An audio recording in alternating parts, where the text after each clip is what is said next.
Open plot అండి. ఇది location వచ్చేసి విద్యానగర్ అండి. విద్యానగర్ బ్యాక్ సైడ్ వస్తుంది. సో ఇది ఇల్లందు రోడ్లో అండి. టువర్డ్స్ ఇల్లందు వెళ్తుంటే left side Vidyanagar petrol bunk ఉంది కదా, బంక్ కంటే ముందే లెఫ్ట్ సైడ్ లోపలికండి. ఇది డిస్టెన్స్ వచ్చేసి ఇల్లందు మెయిన్ రోడ్ నుంచి ఎగ్జాక్ట్లీ 800 మీటర్స్ ఉంటుందండి. కిలోమీటర్ కంటే తక్కువే ఉంటుంది ప్లాట్ దగ్గరికి. ఎన్టీఆర్ సర్కిల్కి వచ్చేసి 2.5 కిలోమీటర్స్ ఉంటుంది ఎగ్జాక్ట్లీ. ఖమ్మం కొత్త బస్ స్టాండ్కి వచ్చేసి 4 కిలోమీటర్స్ ఉంటుందండి.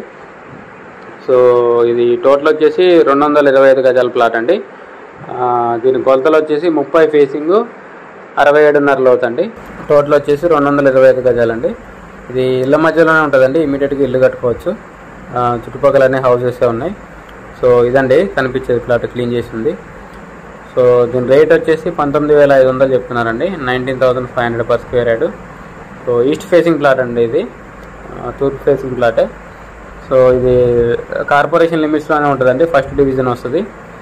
సో దీని మ్యాప్ కూడా నేను వీడియో లాస్ట్లో మెన్షన్ చేశానండి. ఇంట్రెస్ట్ ఉన్న వాళ్ళు కాంటాక్ట్ చేయండి. కింద నా కాంటాక్ట్ నెంబర్ ఉంటుంది. వీడియోని లైక్ చేయండి, ఛానల్ సబ్స్క్రైబ్ చేయండి. ఇలాంటి వీడియోస్ కోసం మన ఛానల్ని రెగ్యులర్గా ఫాలో అవ్వండి. మన ఛానల్లో పోస్ట్ చేసిన ప్రాపర్టీ ఏదైనా సోల్డ్ అవుట్ అయితే టైటిల్లో కంపల్సరీ సోల్డ్ అవుట్ అని మెన్షన్ చేస్తాండి. సో ఈ ప్రాపర్టీ మీకు సూటబుల్ అయినా కాకపోయినా వీడియోని కంపల్సరీ లైక్ చేయండి. ఎందుకంటే మీరు లైక్ చేస్తే వీడియో ఎక్కువ మందికి రీచ్ అవుతుంది. సో అటికాయల గోడౌన్ ఉంది కదా, దాని బ్యాక్ సైడ్ వస్తుంది. ఆ కనిపించే షెడ్ అటికాయల గోడౌన్ అనమాట. సో అదండి. Thank you.